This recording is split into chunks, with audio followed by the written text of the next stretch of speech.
सातवीं JPSC PT का फिर से परिणाम जारी होगा। जेपीएससी ने झारखंड हाईकोर्ट में अपनी गलती स्वीकार ली है और जेपीएससी ने एक शपथ पत्र भी दाखिल किया है हाईकोर्ट में। ये जो मेरे हाथ में है, ये शपथ पत्र जेपीएससी की तरफ से झारखंड हाईकोर्ट में दायर किया गया है और कहा गया है कि जो पीटी का परिणाम पहले निकला था वह नियम के अनुसार नहीं था। अब फिर से पीटी का परिणाम निकलेगा। दरअसल यह जीत जो झारखंड हाईकोर्ट के अधिवक्ता अमृतांश वत्स और उनकी टीम को ही मिला है। पिछले कई दिनों से इस पर सुनवाई चल रही थी। आपको याद होगा कि पिछले दिनों जब 28 जनवरी को जेपीएससी की मुख्य परीक्षा होनी थी, तो उससे पहले भी 24 जनवरी को इसी मामले की सुनवाई हुई थी और कोर्ट में जेपीएससी ने इस बात को स्वीकारा था और कहा था कि उन्हें कुछ वक्त का समय दिया जाए। फिलहाल वो 28 जनवरी से होने वाली जेपीएससी की मुख्य परीक्षा को स्थगित कर रहे हैं। लेकिन अभी फिलहाल क्या कुछ मामला हुआ कि जेपीएससी इस बात के लिए तैयार हो गई कि जेपीएससी का पीटी का जो परिणाम है वो फिर से जारी होगा। क्यों आखिर जेपीएससी तैयार हो गई और अपनी गलती स्वीकार ली? जेपीएससी के पास कोई ऑप्शन बचा नहीं था क्योंकि केस बहुत क्लियर था कि पीटी में आरक्षण का प्रावधान झारखंड में है नहीं और आरक्षण दे दिया गया। ये बात जेपीएससी ने खुद कोर्ट में भी स्वीकारा था और कोर्ट ने जब क्वेश्चंस फ्रेम किया था उनके अगेंस्ट कि कैसे किस कारण आरक्षण दे दिया, तो इसके बाद जेपीएससी के पास कोई जवाब नहीं था और इसीलिए लास्ट हियरिंग जो 24 के बाद 25 को हुई थी, जेपीएससी ने बोला हमें कुछ समय दे दीजिए, यदि सही इनकी बात रहेगी तो हम रिजल्ट में संशोधित करेंगे। और अभी शपथ पत्र दाखिल किया जिसमें उन्होंने बात स्वीकार की कि रिजल्ट वो लोग संशोधित करने जा रहे हैं। उसके लिए कोर्ट से एप्लीकेशन के माध्यम से परमिशन मांगा है और एक ड्राफ्ट डेटा कोर्ट के सामने रखा है कि ये सब संशोधन हम लोग कर दिए हैं और इसे अप्रूवल के लिए कोर्ट के सामने रखेगा। मतलब ये तय हो गया, अब इसमें कहीं कोई इफ बट नहीं। अब तय हो गया कि हमारी मांग पूरी हो गई है।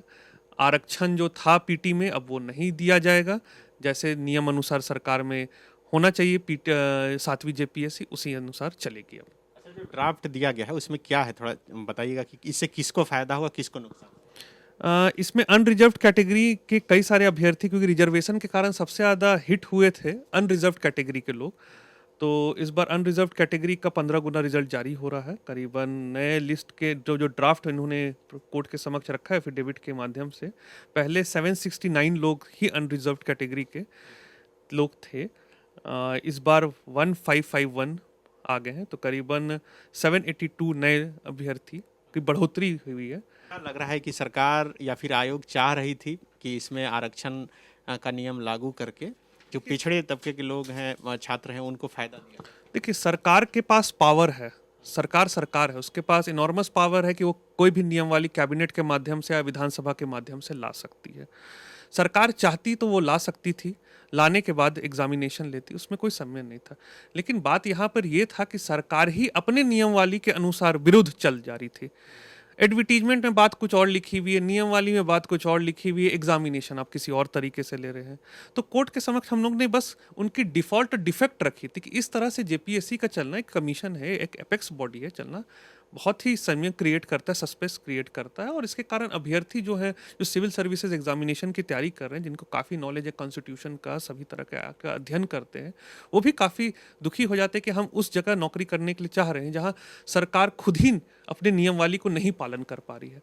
तो जब आरक्षण की नियमवाली नहीं थी, 2001 आरक्षण की नियमवाली पीटी में नहीं थी, 2001 की आपकी जो रिजर्वेशन रूल है नहीं थी। कई बार अभ्यर्थियों, मैंने कई सारे रिट पिटिशंस किए हैं कि जिसमें हम लोगों ने पीटी में आरक्षण मांगा है, उस सारे रिट पिटिशन 2017, 18, 19, इवन 21 में भी सरकार के सेक्रेटरी के माध्यम से एफिडेविट आया हुआ है कमीशन के माध्यम कि हम आरक्षण नहीं देंगे, हमारे पास आरक्षण का कोई नियम वाली नहीं है पीटी में। इस कारण कोर्ट ही बोला भाई जैसे सरकार चलेगी, पॉलिसी मैटर में कोर्ट इंटरफेयर करना नहीं चाहती है ना कि।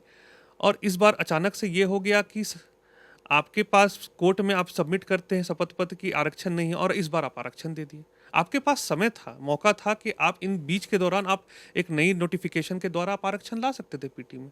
आरक्षण लाते, उसके बाद एडवर्टीजमेंट पब्लिश करते और फिर एग्जामिनेशन लेते, सही तरीके से एग्जामिनेशन होती, किसी को कोई सस्पिशियस नहीं रहता, कोई छात्र के अंदर आक्रोश नहीं रहता और ना कानून का कोई उल्लंघन होता। ये तो बहुत आसान तरीका था, बट कन्फ्यूज़न और मिसअंडरस्टैंडिंग और नहीं पता किस कारण सरकार उल्टा पुल्टा काम कर देती है, जिसके कारण हमें कोर्ट में जाना पड़ता है। अच्छा, ये कोर्ट में सुनवाई के दौरान, जब आज तो सुनवाई हुई नहीं, ये तो शपथ पत्र, क्या सरकार की तरफ से भी कोई?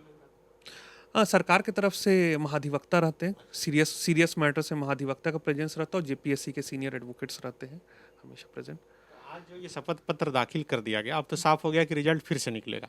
क्या ये भी तय हो गया कि कब तक निकलेगा? ये तय तो कोर्ट ही बताएगा। कोर्ट में एक बार जब 15 तारीख को हियरिंग होगी, तो हियरिंग के बाद कोर्ट का जो फैसला रहेगा उसी हिसाब से आगे का कार्यक्रम तय होगा जेपीएससी तो छात्रों को इंतजार करना पड़ेगा इतना जानने के लिए कि भाई फिर से कब रिजल्ट। हाँ, 15 तारीख तक तो इंतजार जारी करना होगा कि रिजल्ट किस दिन पब्लिश होने जा रही है। जी, पिछली बार जब परीक्षा स्थगित की गई थी, 24 तारीख को जो सुनवाई हुई थी और 28 जनवरी से परीक्षा होनी थी, तो छात्र तो यह सोचकर मिठाई लड्डू बांटे थे, होली दिवाली मना लिए थे कि परीक्षा ही स्थगित हो गई है।